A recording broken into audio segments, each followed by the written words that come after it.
The Three Musketeers by Alexandre Dumas. Chapter 50. Chat between Brother and Sister. During the time which Lord de Winter took to shut the door, close a shutter, and draw a chair near to his sister-in-law's fantoya, Milady, anxiously thoughtful, plunged her glance into the depths of possibility and discovered all the plan, of which she could not even obtain a glance as long as she was ignorant into whose hands she had fallen. She knew her brother-in-law to be a worthy gentleman, a bold hunter, an intrepid player, enterprising with women, but by no means remarkable for his skill in intrigues. How had he discovered her arrival and caused her to be seized? Why did he detain her?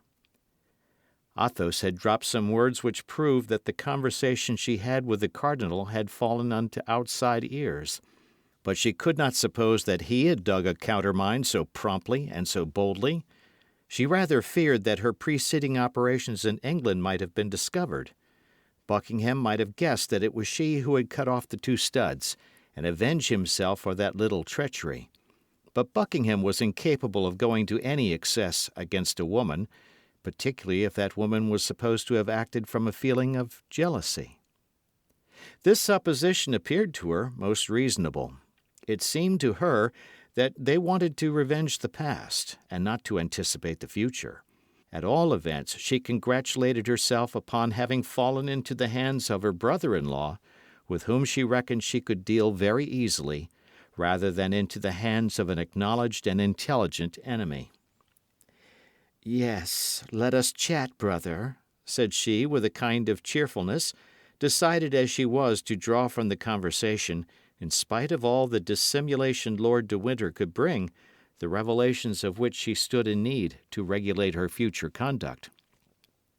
"You have, then, decided to come to England again," said Lord de Winter, "in spite of the resolutions you so often expressed in Paris never to set your feet on British ground?" Milady replied to this question by another question. "To begin with, tell me," said she, "how have you watched me so closely as to be aware beforehand not only of my arrival, but even of the day, the hour, and the port at which I should arrive?" Lord de Winter adopted the same tactics as Milady, thinking that as his sister-in-law employed them they must be the best. "But tell me, my dear sister," replied he, "what makes you come to England?" "I come to see you," replied Milady, without knowing how much she aggravated by this reply the suspicions to which D'Artagnan's letter had given birth in the mind of her brother-in-law, and only desiring to gain the good will of her auditor by a falsehood.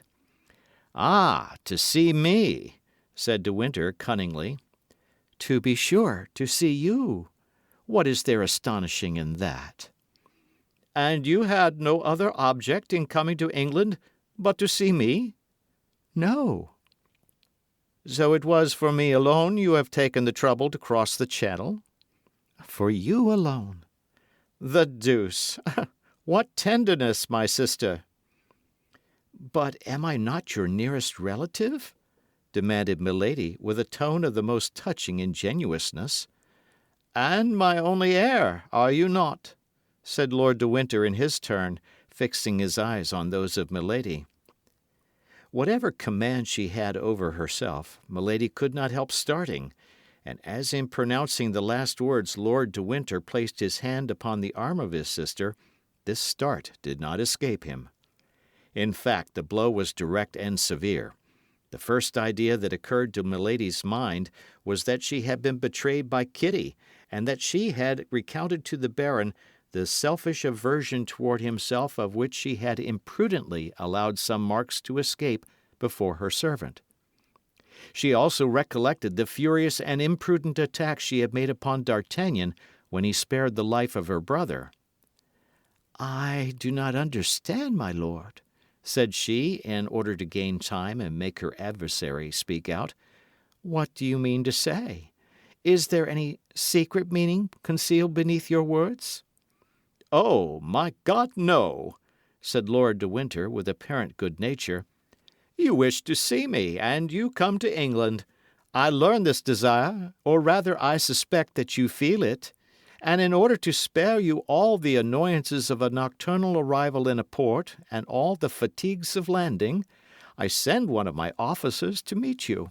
I place a carriage at his orders, and he brings you hither to this castle, of which I am governor, whither I come every day, and where, in order to satisfy our mutual desire of seeing each other, I have prepared you a chamber.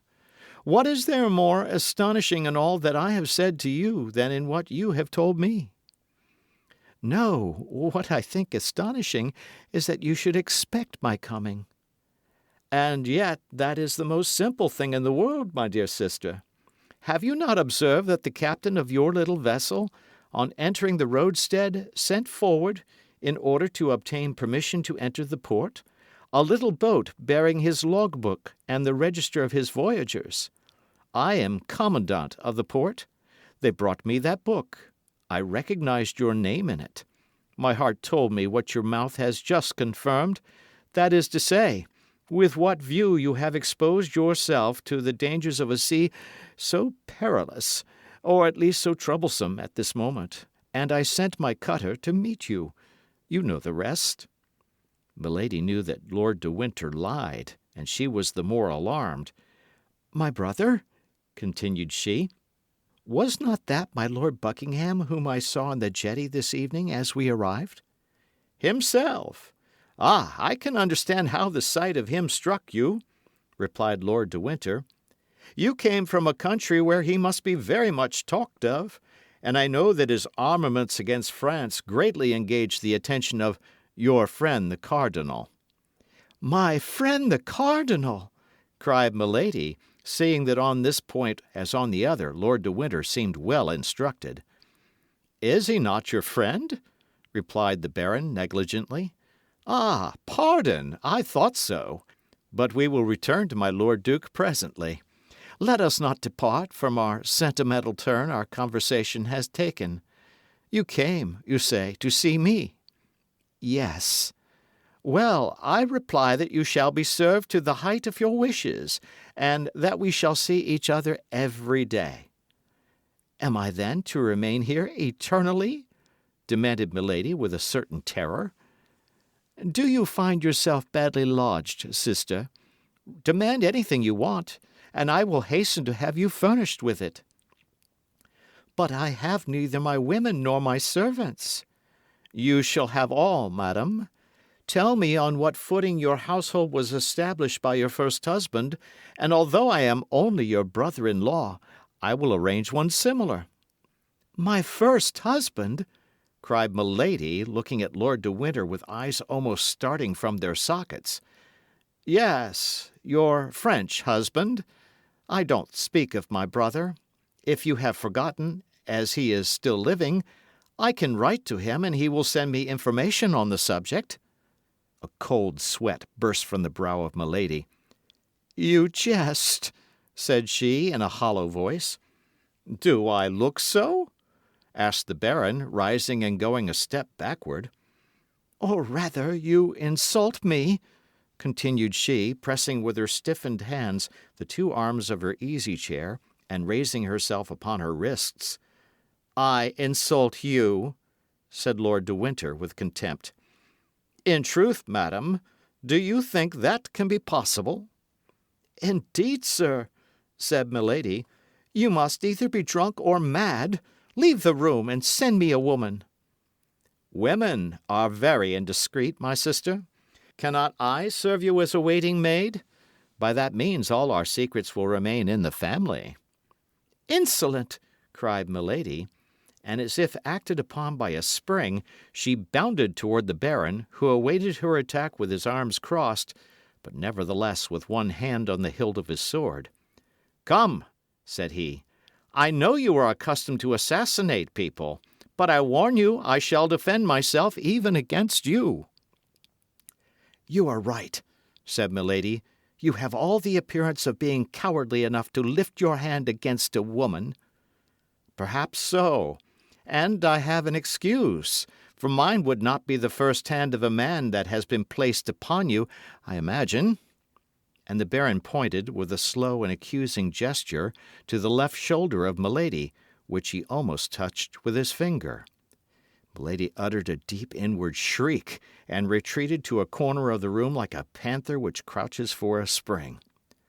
"Oh, growl as much as you please," cried Lord de Winter, "but don't try to bite, for I warn you that it would be to your disadvantage. There are here no procurators who regulate successions beforehand. There is no knight errant to come and seek a quarrel with me on account of the fair lady I detain a prisoner. But I have judges quite ready, who will quickly dispose of a woman so shameless as to glide, a bigamist, into the bed of Lord de Winter, my brother. And these judges, I warn you, will soon send you to an executioner who will make both your shoulders alike." The eyes of Milady darted such flashes that although he was a man and armed before an unarmed woman, he felt the chill of fear glide through his whole frame. However, he continued all the same, but with increased warmth. "Yes, I can very well understand that after having inherited the fortune of my brother, it would be very agreeable to you to be my heir likewise. But know beforehand, if you kill me or cause me to be killed, my precautions are taken. Not a penny of what I possess will pass into your hands. Were you not already rich enough, you who possess nearly 1,000,000? And could you not stop your fatal career if you did not do evil for the infinite and supreme joy of doing it? Oh, be assured, if the memory of my brother were not sacred to me, you should rot in a state dungeon or satisfy the curiosity of sailors at Tyburn. I will be silent, but you must endure your captivity quietly. In 15 or 20 days I shall set out for La Rochelle with the army. But on the eve of my departure, a vessel which I shall see depart will take you hence and convey you to our colonies in the south. And be assured that you shall be accompanied by one who will blow your brains out at the first attempt you make to return to England or the Continent." Milady listened with an attention that dilated her inflamed eyes. "Yes, at present," continued Lord de Winter, "you will remain in this castle. The walls are thick, the doors strong, and the bars solid. Besides, your window opens immediately over the sea. The men of my crew, who are devoted to me for life and death, mount guard around this apartment, and watch all the passages that lead to the courtyard. Even if you gain the yard, there would still be 3 iron gates for you to pass. The order is positive. A step, a gesture, a word, on your part, denoting an effort to escape, and you are to be fired upon. If they kill you, English justice will be under an obligation to me for having saved it trouble. Ha! I see your features regain their calmness, your countenance recovers its assurance. You are saying to yourself, 15 days? 20 days? Bah! I have an inventive mind. Before that is expired, some idea will occur to me. I have an infernal spirit. I shall meet with a victim. Before 15 days are gone by, I shall be away from here. Ah, try it." Milady, finding her thoughts betrayed, dug her nails into her flesh to subdue every emotion that might give to her face any expression except agony. Lord de Winter continued. "The officer who commands here in my absence you have already seen, and therefore know him. He knows how, as you must have observed, to obey an order. For you did not, I am sure, come from Portsmouth hither without endeavouring to make him speak. What do you say of him? Could a statue of marble have been more impassive and more mute? You have already tried the power of your seductions upon many men, and unfortunately you have always succeeded. But I give you leave to try them upon this one. Pardieu! If you succeed with him, I pronounce you the demon himself." He went toward the door and opened it hastily. "Call Mr. Felton," said he. "Wait a minute longer, and I will introduce him to you." There followed between these two personages a strange silence, during which the sound of a slow and regular step was heard approaching. Shortly a human form appeared in the shade of the corridor, and the young lieutenant, with whom we are already acquainted, stopped at the threshold to receive the orders of the Baron. "Come in, my dear John," said Lord de Winter. "Come in, and shut the door." The young officer entered. "Now," said the Baron, "look at this woman. She is young, she is beautiful, she possesses all earthly seductions. Well, she is a monster, who at 25 years of age has been guilty of as many crimes as you could read of in a year in the archives of our tribunals. Her voice prejudices her hearers in her favour. Her beauty serves as a bait to her victims. Her body even pays what she promises. I must do her that justice. She will try to seduce you. Perhaps she will try to kill you. I have extricated you from misery, Felton. I have caused you to be named lieutenant. I once saved your life, you know on what occasion. I am for you not only a protector, but a friend, not only a benefactor, but a father. This woman has come back again into England for the purpose of conspiring against my life. I hold this serpent in my hands. Well, I call you and say to you, friend Felton, John, my child, guard me, and more particularly guard yourself against this woman. Swear, by your hopes of salvation, to keep her safely for the chastisement she has merited. John Felton, I trust your word. John Felton, I put faith in your loyalty." "My lord," said the young officer, summoning to his mild countenance all the hatred he could find in his heart, "my lord, I swear all shall be done as you desire." Milady received this look like a resigned victim. It was impossible to imagine a more submissive or a more mild expression than that which prevailed on her beautiful countenance. Lord de Winter himself could scarcely recognise the tigress who, a minute before, prepared apparently for a fight. "She is not to leave this chamber, understand, John," continued the Baron. "She is to correspond with nobody. She is to speak to no one but you, if you will do her the honour to address a word to her." "That is sufficient, my lord. I have sworn." "And now, madam, try to make your peace with God, for you are judged by men." Milady let her head sink, as if crushed by this sentence. Lord de Winter went out, making a sign to Felton, who followed him, shutting the door after him.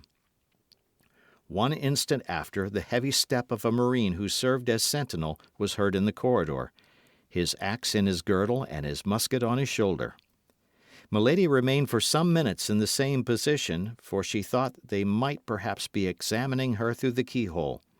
She then slowly raised her head, which had resumed its formidable expression of menace and defiance, ran to the door to listen, looked out of her window, and returning to bury herself again in her large armchair, she reflected. End of chapter.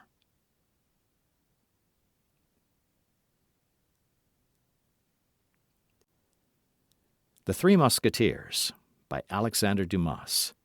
Chapter 51. Officer. Meanwhile, the cardinal looked anxiously for news from England, but no news arrived that was not annoying and threatening. Although La Rochelle was invested, however certain success might appear, thanks to the precautions taken, and above all to the dike, which prevented the entrance of any vessel into the besieged city, the blockade might last a long time yet. This was a great affront to the king's army, and a great inconvenience to the cardinal, who had no longer, it is true, to embroil Louis XIII with Anne of Austria, for that affair was over. But he had to adjust matters for Monsieur de Bassompierre, who was embroiled with the Duc d'Angoulême. As to Monsieur, who had begun the siege, he left to the cardinal the task of finishing it. The city, notwithstanding the incredible perseverance of its mayor, had attempted a sort of mutiny for a surrender. The mayor had hanged the mutineers. This execution quieted the ill-disposed, who resolved to allow themselves to die of hunger, this death always appearing to them more slow and less sure than strangulation. On their side, from time to time, the besiegers took the messengers which the Rochellais sent to Buckingham, or the spies which Buckingham sent to the Rochellais. In one case or the other, the trial was soon over. The cardinal pronounced the single word, "hanged," The king was invited to come and see the hanging. He came languidly, placing himself in a good situation to see all the details. This amused him sometimes a little, and made him endure the siege with patience, but it did not prevent his getting very tired, or from talking at every moment of returning to Paris, so that if the messengers and the spies had failed, His Eminence, notwithstanding all his inventiveness, would have found himself much embarrassed. Nevertheless, time passed on, and the Rochellais did not surrender. The last spy that was taken was the bearer of a letter. This letter told Buckingham that the city was at an extremity, but instead of adding, "If your succour does not arrive within 15 days, we will surrender," it added quite simply, "If your succour comes not within 15 days, we shall all be dead with hunger when it comes." The Rochellais, then, had no hope but in Buckingham. Buckingham was their Messiah. It was evident that if they one day learned positively that they must not count on Buckingham, their courage would fail with their hope. The cardinal looked then with great impatience for the news from England which would announce to him that Buckingham would not come. The question of carrying the city by assault, though often debated in the council of the king, had always been rejected. In the first place, La Rochelle appeared impregnable. Then the cardinal, whatever he said, very well knew that the horror of bloodshed in this encounter, in which Frenchmen would combat against Frenchmen, was a retrograde movement of 60 years impressed upon his policy, and the cardinal was at that period what we now call a man of progress. In fact, the sack of La Rochelle and the assassination of 3 of 4,000 Huguenots who allowed themselves to be killed would resemble too closely, in 1628, the massacre of St. Bartholomew in 1572, and then, above all this extreme measure, which was not at all repugnant to the king, good Catholic as he was, always fell before this argument of the besieging generals: La Rochelle is impregnable, except to famine. The cardinal could not drive from his mind the fear he entertained of his terrible emissary, for he comprehended the strange qualities of this woman, sometimes a serpent, sometimes a lion. Had she betrayed him? Was she dead? He knew her well enough in all cases to know that, whether acting for or against him, as a friend or an enemy, she would not remain motionless without great impediments. But whence did these impediments arise? That was what he could not know. And yet he reckoned, and with reason, on Milady. He had divined in the past of this woman terrible things which his red mantle alone could cover, and he felt, from one cause or another, that this woman was his own, as she could look to no other but himself for a support superior to the danger which threatened her. He resolved then to carry on the war alone, and to look for no success foreign to himself, but as we look for a fortunate chance. He continued to press the raising of the famous dyke which was to starve La Rochelle. Meanwhile he cast his eyes over that unfortunate city, which contained so much deep misery and so many heroic virtues, and recalling the saying of Louis XI, his political predecessor, as he himself was the predecessor of Robespierre, he repeated this maxim of Tristan's gossip: divide in order to reign. Henry IV, when besieging Paris, had loaves and provisions thrown over the walls. The cardinal had little notes thrown over in which he represented to the Rochellais how unjust, selfish, and barbarous was the conduct of their leaders. These leaders had corn in abundance, and would not let them partake of it. They adopted as a maxim, for they too had maxims, that it was of very little consequence that women, children, and old men should die, so long as the men who were to defend the walls remained strong and healthy. Up to that time, whether from devotedness or from want of power to act against it, this maxim, without being generally adopted, nevertheless passed from theory into practice. But the notes did it injury. The notes reminded the men that the children, women, and old men whom they allowed to die were their sons, their wives, and their fathers, and that it would be more just for everyone to be reduced to the common misery in order that equal conditions should give birth to unanimous resolutions. These notes had all the effect that he who wrote them could expect, in that they induced a great number of the inhabitants to open private negotiations with the royal army. But at the moment when the cardinal saw his means already bearing fruit, and applauded himself for having put it in action, an inhabitant of La Rochelle who had contrived to pass the royal lines, God knows how, such was the watchfulness of Bassompierre, Schomberg, and the Duc d'Angoulême, themselves watched over by the cardinal. An inhabitant of La Rochelle, we say, entered the city, coming from Portsmouth, and saying that he had seen a magnificent fleet ready to sail within 8 days. Still further, Buckingham announced to the mayor that at length the Great League was about to declare itself against France, and that the kingdom would be at once invaded by the English, Imperial, and Spanish armies. This letter was read publicly in all parts of the city. Copies were put up at the corners of the streets, and even they who had begun to open negotiations interrupted them, being resolved to await the succour so pompously announced. This unexpected circumstance brought back Richelieu's former anxiety, and forced him, in spite of himself, once more to turn his eyes to the other side of the sea. During this time, exempt from the anxiety of its only and true chief, the royal army led a joyous life, neither provisions nor money being wanting in the camp. All the corps rivaled one another in audacity and gaiety. To take spies and hang them, to make hazardous expeditions upon the dike or the sea, to imagine wild plans, and to execute them coolly, such were the pastimes which made the army find these days short, which were not only so long to the Rochellais, a prey to famine and anxiety, but even to the cardinal, who blockaded them so closely.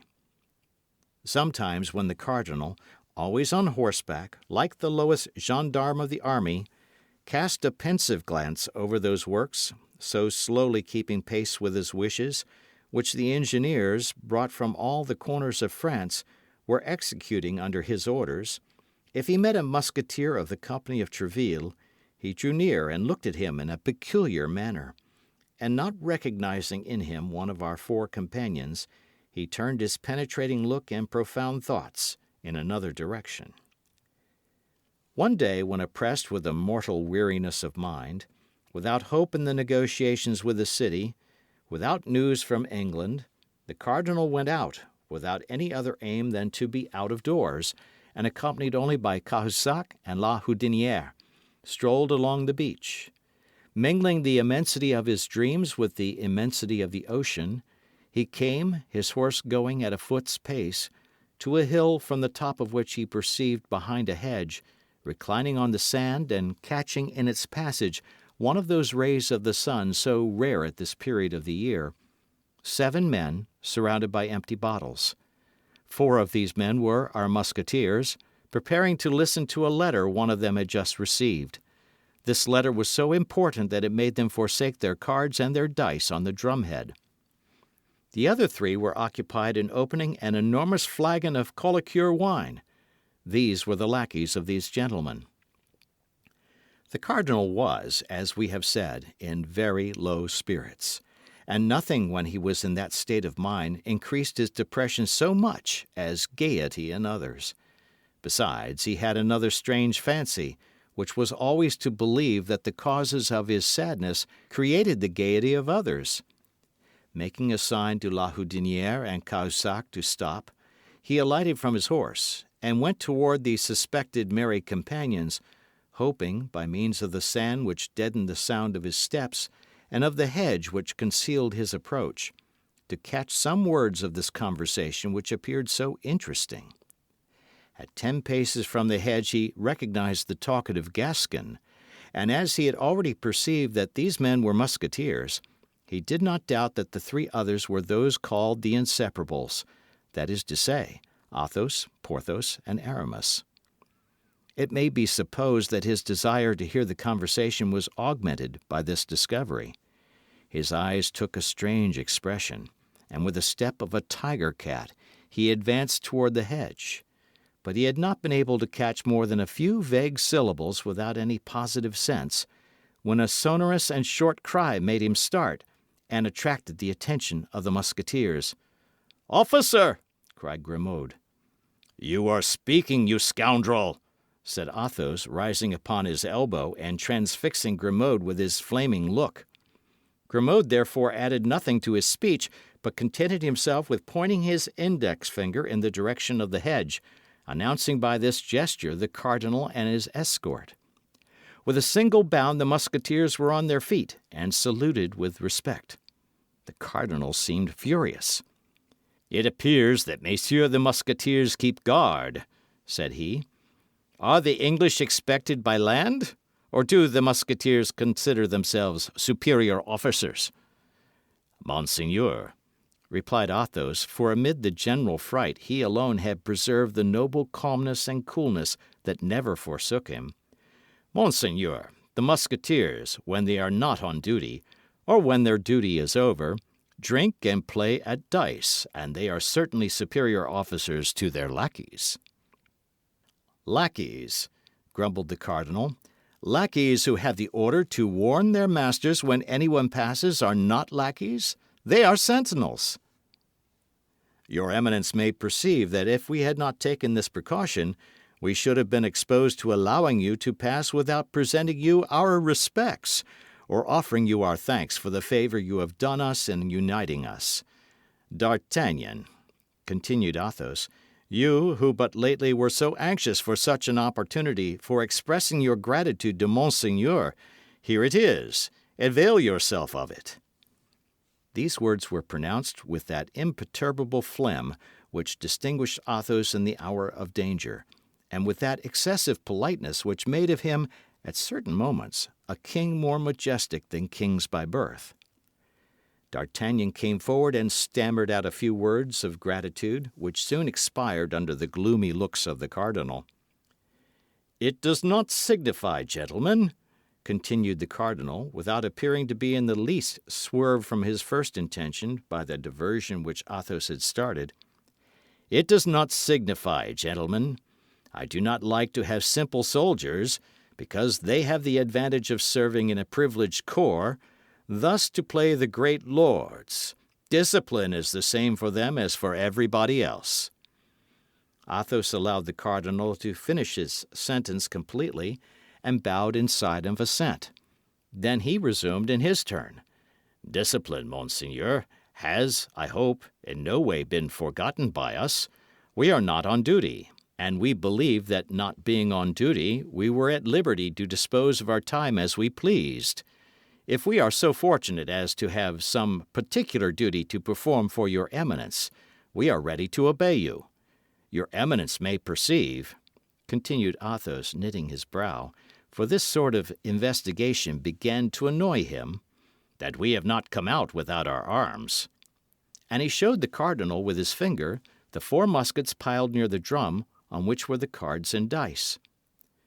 "Your Eminence may believe," added D'Artagnan, "that we would have come to meet you, if we could have supposed it was Monseigneur coming toward us with so few attendants."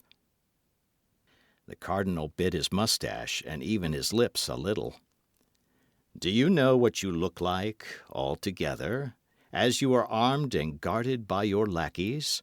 said the cardinal. "You look like 4 conspirators." "Oh, as to that, monseigneur, it is true," said Athos. "We do conspire, as your Eminence might have seen the other morning. Only we conspire against the Rochellais." "Ah, you gentlemen of policy," replied the cardinal, knitting his brow in his turn.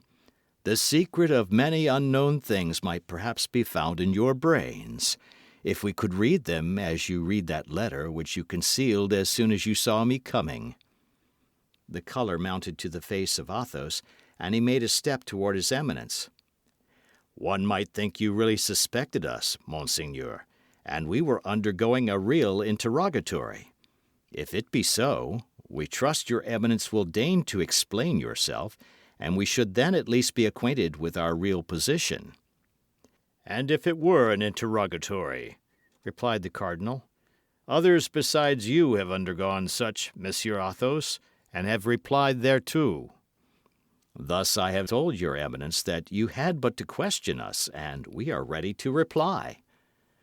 What was that letter you were about to read, Monsieur Aramis, and which you so promptly concealed? A woman's letter, monseigneur. Ah, yes, I see, said the cardinal. We must be discreet with this sort of letters, but nevertheless we may show them to a confessor, and you know I have taken orders. Monseigneur, said Athos with a calmness the more terrible because he risked his head in making this reply. The letter is a woman's letter, but it is neither signed Marion de Lorme nor Madame d'Aiguillon. The cardinal became pale as death. Lightning darted from his eyes. He turned round as if to give an order to Cahusac and Houdinière. Athos saw the movement. He made a step toward the muskets, upon which the other three friends had fixed their eyes, like men ill disposed to allow themselves to be taken. The cardinalists were 3. The Musketeers, lackeys included, were 7. He judged that the match would be so much the less equal if Athos and his companions were really plotting, and by one of those rapid turns which he always had at command, all his anger faded away into a smile.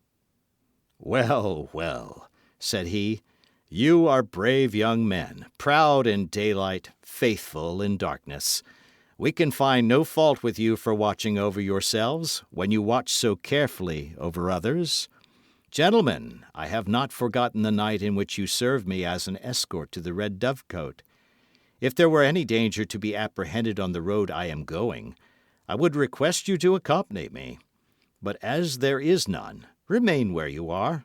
Finish your bottles, your game, and your letter. Adieu, gentlemen. And remounting his horse, which Cahusac led to him, he saluted them with his hand and rode away. The 4 young men, standing and motionless, followed him with their eyes without speaking a single word until he had disappeared. Then they looked at one another. The countenances of all gave evidence of terror, for notwithstanding the friendly adieu of his Eminence, they plainly perceived that the cardinal went away with rage in his heart. Athos alone smiled, with a self-possessed, disdainful smile. When the cardinal was out of hearing and sight, "That Grimaud kept bad watch," cried Porthos, who had a great inclination to vent his ill humour on somebody. Grimaud was about to reply to excuse himself. Athos lifted his finger, and Grimaud was silent. "Would you have given up the letter, Aramis?" said D'Artagnan. "I," said Aramis in his most flute-like tone, "I had made up my mind. If he had insisted upon the letter being given up to him, I would have presented the letter to him with one hand, and with the other I would have run my sword through his body." "I expected as much," said Athos, "and that was why I threw myself between you and him. Indeed, this man is very much to blame for talking thus to other men. One would say he had never had to do with any but women and children." "My dear Athos, I admire you, but nevertheless we were in the wrong, after all." "How in the wrong?" said Athos. "Whose, then, is the air we breathe? Whose is the ocean upon which we look? Whose is the sand upon which we were reclining? Whose is that letter of your mistress? Do these belong to the cardinal? Upon my honour, this man fancies the world belongs to him.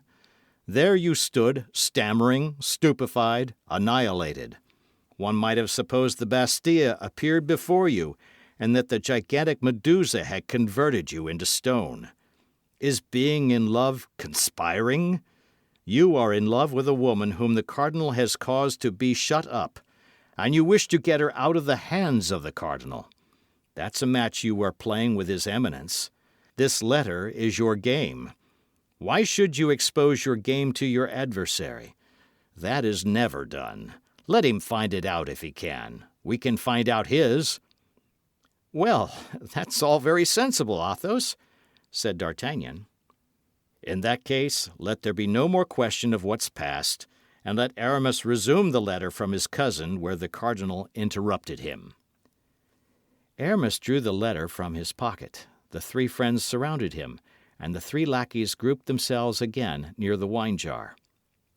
"You had only read a line or two," said D'Artagnan. "Read the letter again from the commencement." "Willingly," said Aramis. "My dear cousin, I think I shall make up my mind to set out for Bethune, where my sister has placed our little servant in the convent of the Carmelites.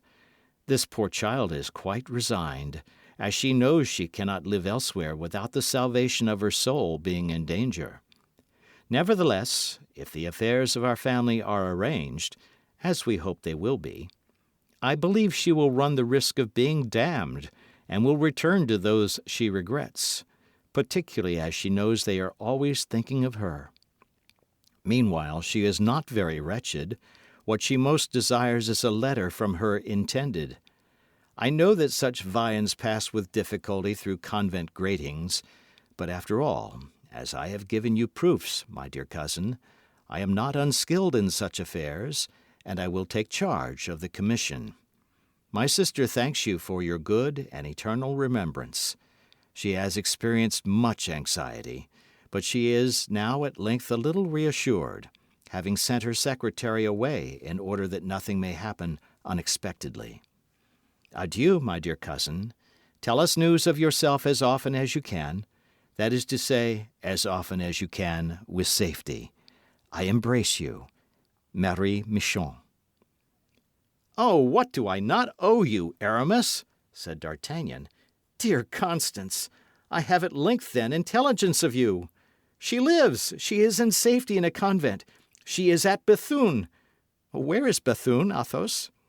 "Why, upon the frontiers of Artois and of Flanders. The siege once over, we shall be able to make a tour in that direction." "And that will not be long, it is to be hoped," said Porthos. "For they have this morning hanged a spy who confessed that the Rochellais were reduced to the leather of their shoes. Supposing that having eaten the leather they eat the soles, I cannot see much that is left unless they eat one another." "Poor fools," said Athos, emptying a glass of excellent Bordeaux wine which, without having at that period the reputation it now enjoys, merited it no less. "Poor fools. As if the Catholic religion were not the most advantageous and the most agreeable of all religions. All the same," resumed he, after having clicked his tongue against his palate, "they are brave fellows. But what the devil are you about, Aramis?" continued Athos. "Why, you are squeezing that letter into your pocket." "Yes," said D'Artagnan, "Athos is right. It must be burned.